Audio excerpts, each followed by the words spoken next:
এখন সকালবেলা সূর্য দেখে আর ঠিক বোঝা যায় না কি কাল চলছে। আগে যেরকম গ্রীষ্ম, বর্ষা, শরৎ, হেমন্ত, শীত, বসন্ত প্রত্যেকটা কালকেই আমরা এত সুন্দর করে উপভোগ করতাম।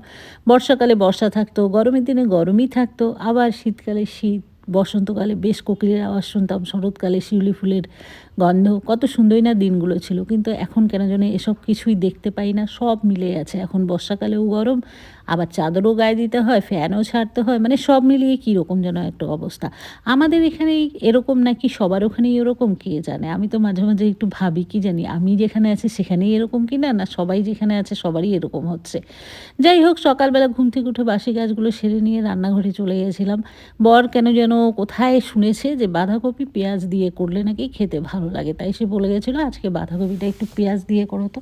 তো আমি ভাবলাম বাঁধাকপি যখন করব তার সাথে কিন্তু একটু মুসুরির ডাল করেই নিই। পাতলা করে মুসুরির ডাল বাঁধাকপি ঘন্ট দিয়ে ভালোই লাগে। সেই সাথে অনেকগুলো পেঁয়াজ কেটে নিয়েছিলাম। ভেবেছিলাম একটু বাঁধাকপির পকোড়াও করব।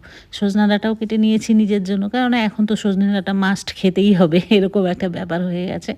তো সবগুলো রান্না এক, এক করে করে নিয়েছিলাম। তারপরে একটু ডিমও করেছি। কেননা ছেলে ফোন করে বলল যে, "ডিম করো মা, আমি বাড়িতে এসে ডিম দিয়ে খাবো।" আমি বলছি, "আচ্ছা।"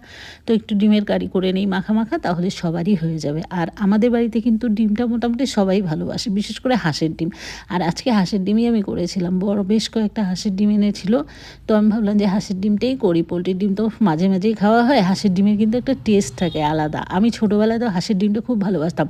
আর আমার ছেলেও দেখি ওইরকম হাঁসের ডিমের কুসুমটা যে ভেতরে একটু লাল, লাল হয় ওটা খেতে খুব ভালো লাগে। এদিকে দেখি ফ্রিজে আগুন ধরে সম্পূর্ণ বাড়িতে মানে ধোঁয়া ছড়িয়ে গেছে এরকম একটা অবস্থা। বিরাট বড় একটা অঘটন থেকে বেঁচে গেছি আজকে। তো বর এসে ওগুলো আবার ঠিক করলো। তারপর বরকে খেতে দিয়ে আমি একটু রেস্ট নিয়েছিলাম। কেননা জানি না কেন হঠাৎ এখন হঠাৎ করে শরীরটা খুব খারাপ লাগে মাঝে, মাঝে। আজ তবে এইটুকুই। আবার কথা হবে আগামীকাল।